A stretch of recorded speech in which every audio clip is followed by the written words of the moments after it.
Hey guys, Old Guy Gaming here. We're going to start our game reviews for the Atari 2600, and we're going to start off with an oldie but a goodie, one of my personal favorites, Spider Fighter for the 2600.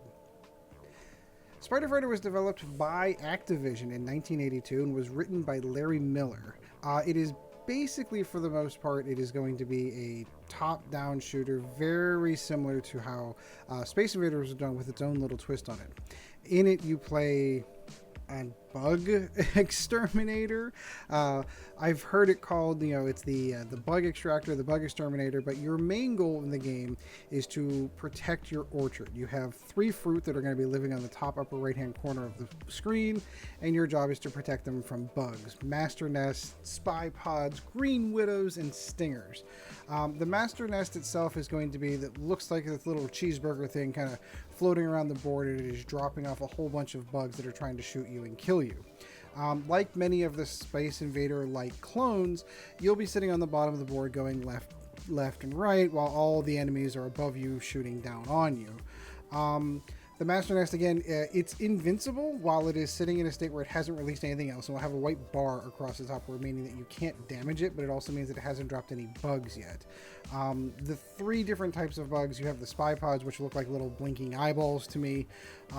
Those ones are around, and when they're still around, it actually instructs the Master Nest to continue to keep dropping bugs. So that's one of the first things you want to try to eliminate. The Master Nest also tends to have a tendency to drop on the lower level, making it super difficult because there's not enough wiggle room for you whenever you're trying to shoot those things, because they're literally right on top of you.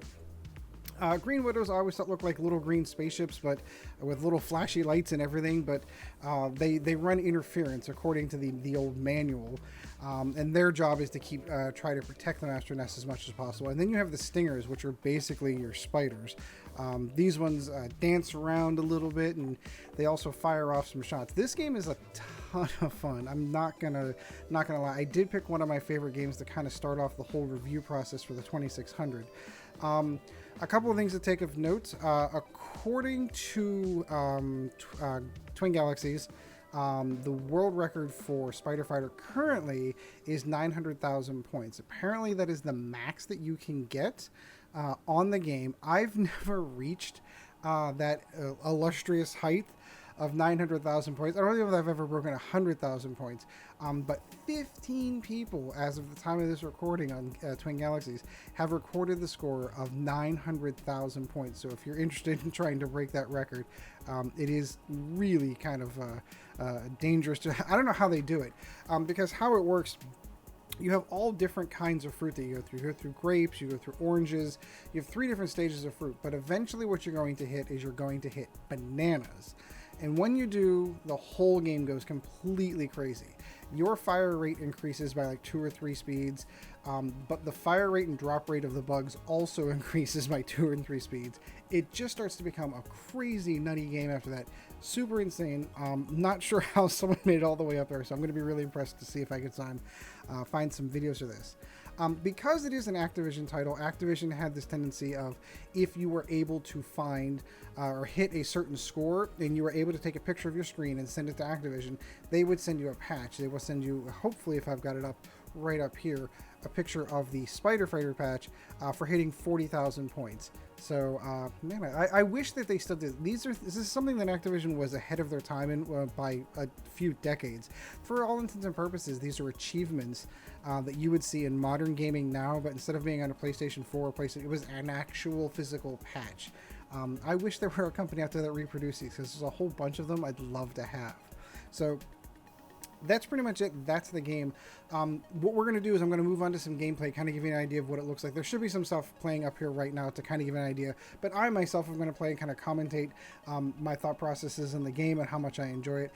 Stick around to the end of the video, because I will give it a rating, and I'm rating it on 5 categories. I'm going to rate every game that I review on this channel with 5 categories, which are going to be graphics, sound, gameplay, replay value, and overall fun of a game, to try to determine the top 100 games in every console. So let's move on to some gameplay, shall we? Alright, so we're into the gameplay section of this one. For the record, of course, I physically have my cart here. I am emulating this on RetroArch simply because of ease of recording. recording, but I do obviously own the physical game, so I don't know where you stand on emulating. Personally, myself, I actually do much better on the physical, actual original hardware than I do on emulating it, because this controller does not feel correct to me when playing this game. But let's go ahead and get into some gameplay, shall we? Alright, so we're going to start off with oranges. There was the nest. There was... so if you're lucky, you can try to catch these guys from the left to the right. Once he is dead, you are able to... If you clear yourself without dying and keep all your fruit, you do get a bonus 500 points. Oh, and the first death of the game. You're going to die a lot in this game, just so we're all on the same page. Come on. Come on, we got him. Alright, so every time you get through a level, if you have, and you earn another life, once you earn another life, you can start earning your fruit back if he does take it. I think I might let him try to take one just so you can see. He actually kind of goes on a bombing run whenever he goes in to get it. But if you keep all your fruit and all your lives, you get a bonus 500 points. That's kind of where you make your hay in this game. But as you can tell, we're still in oranges. He hasn't gone for a bombing run yet. I'm not exactly giving him much of a chance either. This is, I can easily say, one of the most popular games. Oh, we're into grapes now. One of the most popular games in our house. My 15-year-old son, who is currently upstairs playing Fortnite, there he goes. He's in his bombing run right now. So I'm going to let you see. I'm not going to let him take the fruit, but this is kind of what he does. He'll go into a route and then he'll try to take it. If he gets all the way to the end of the board, he steals it. So you can stop him from taking those. But my 15-year-old son, who's currently upstairs playing Fortnite right now, this is his favorite game as well. He says that this gives him more stress than playing Fortnite, because of, especially once you get into bananas, how crazy this game can get. See what he does? He always drops those things at the bottom, and they're so close to the top, it's super difficult to get them without getting shot, so you have to be really careful. But this is just oodles and oodles of fun. Hours. Oh. And he'll probably hit me like twice. I was going to say, knowing my luck, he'll hit me twice. Oodles and oodles and hours of gameplay of fun for this one. This is why whenever I wanted to get right back into retro gaming, this game is actually one of the reasons why. I had seen another video on YouTube, another content creator who had done a review of this game. And that's kind of what inspired me, you know, watching guys like John Hancock, watching Metal Jesus Rocks, his channel. Both of those are amazing. I'm really learning quite a bit about the retro gaming community just from those guys. I wish I lived in Seattle, Washington like those guys do, because it sounds like they have a great community. Alright, now we're into raspberries. And the gameplay, as each level progresses, is getting a little bit faster and a little bit faster. And that's you'll find that conducive in a lot. See, I'm talking and playing at the same time, which is never a good thing. I try to stay concentrated. But for you guys, I will take the beating. I'm hoping to at least get to bananas. I'd love to hit like 40,000 points to like to say, hey, look, I can do it. I have a photo on... I have a photo on my iPhone when I hit 40,000 points probably about a week ago. Maybe I'll add it in on the video here. Alright, now we're into bananas.